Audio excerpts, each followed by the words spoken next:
So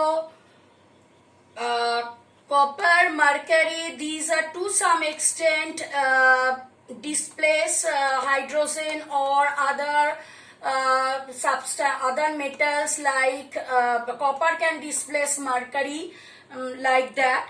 But silver, platinum, gold, these are not at all reactive metals. They are called non-reactive or noble metals. They will not react with water or acid, alkali, etc.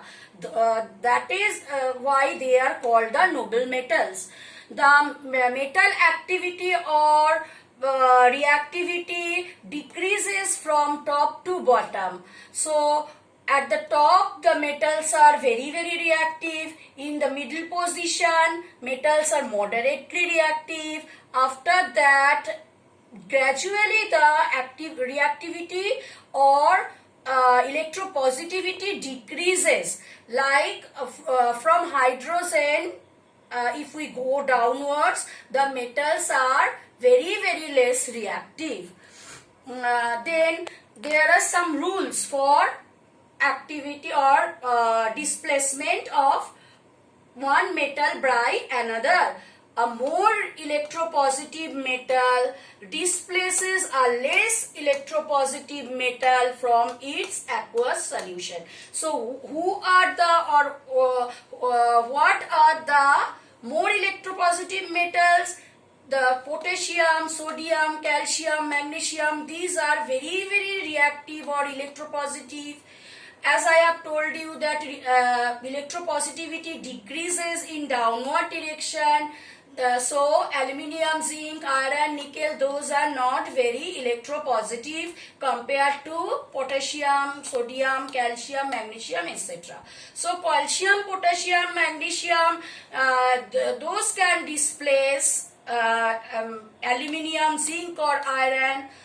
Again, aluminium, zinc and iron, those can displace nickel, tin, lead, etc. Like this, as the electropositivity decreases from top to bottom, the metals which are situating or staying at the top of the electrochemical series, they can displace the less electropositive metals from their solution.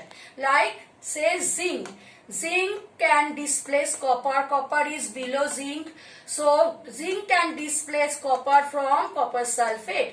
Like this, Zn plus CuSO4 displaces and gives us ZnSO4 plus Cu. Again, for the non-metals, I am saying you that chlorine is more reactive than bromine. So it can displace bromine from potassium bromide. So Cl2 plus 2Kbr displaces and gives us 2KCl plus Br2. Magnesium can also displace copper and give us magnesium sulfate plus copper. Aluminium can also displace copper, so we are getting aluminium sulfate and copper. Iron can also displace copper from copper sulfate, so we are getting ferrous sulfate plus copper, like this. The preparation of soluble salts. How can we prepare soluble salts? Using displacement reaction, like this. Like we will have to take one acid, like here we have taken hydrochloric acid, and we are adding magnesium within this hydrochloric acid. We will get magnesium chloride, one soluble salt, and hydrogen will be liberated from the solution. Then again, if we want ferrous sulfate, this soluble salt, we will have to react iron with sulfuric acid, H2SO4. So we will get ferrous sulfate, this soluble salt, and hydrogen gas will be liberated from the solution. Then when zinc reacts with sulfuric acid, we will get zinc sulfate plus hydrogen. Likewise, if we want to prepare ferrous chloride, what will react? Iron will react with hydrochloric acid to give ferrous chloride and hydrogen gas, like this. So XY, now I am coming to double decomposition reaction. What is double decomposition reaction? Here in this name only, the thing is told that decomposition is taking place 2 times. Double means 2 times the decomposition is taking place. Like here XY is one compound. When it is reacting with the compound AB, what is happening? The bond between X and Y will be broken down. First decomposition. Second, the bond between AB will be decomposed and we'll get A and B. Then with X, B will react, and with Y, A will react to give us XB and AY.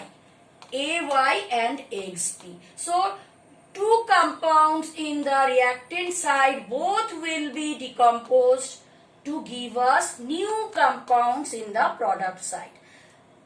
It can also be defined, or we can explain it taking another example, like A plus B minus reacting with C plus D minus to give us A will react with D minus, A plus will go with D minus, will get A plus D minus plus C plus B minus. So AD and BC are different from AB and CD.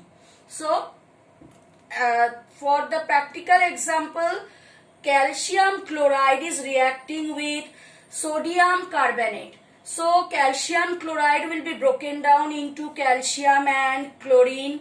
Sodium carbonate will be broken down into sodium ion and carbonate ion. Then calcium will go with carbonate and sodium will go with chlorine to form 2NaCl plus CaCO3. Here CaCO3 is one insoluble compound formed. So this type of reaction is known as precipitation reaction. So what is precipitation reaction? That it is one type of double decomposition reaction in which one of the compound formed which is insoluble or it is precipitated down. Then here zinc nitrate and sodium carbonate, both will be decomposed and we'll get zinc and zinc 2 plus and nitrate 2NO3 minus ion. Sodium carbonate will be broken down into 2Na plus and CO3 double minus. Then zinc will combine with carbonate to give zinc carbonate precipitation and sodium nitrate will be formed there.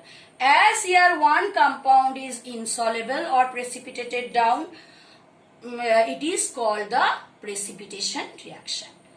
You can see these examples also. Zinc sulfate plus ammonium carbonate gives us ammonium sulfate and zinc carbonate. Here lead nitrate plus sodium chloride gives us sodium nitrate plus lead chloride. Now another type of double decomposition reaction. What will happen there? This type of reaction, double decomposition reaction, is known as neutralization reaction. You know, one acid can neutralize one alkali. You have learnt acid, base and salt chapter in class 8. Where you have found that sodium hydroxide is reacting with, it is one alkali, sodium hydroxide is reacting with hydrochloric acid to give us one salt, sodium chloride, and water.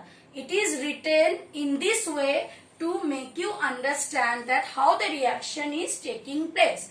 Like Na plus and OH minus, NaOH will be broken down into first Na plus and OH minus, then HCl will be broken down into H plus and Cl minus, then so Na plus will combine with Cl minus to give us NaCl, and similarly H plus will combine with OH minus to give us H2O.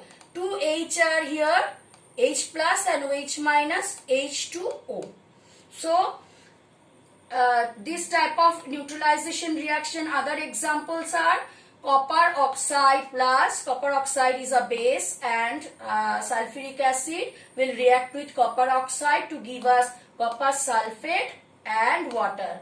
Copper hydroxide will react with H2SO4 to give us copper sulfate and water.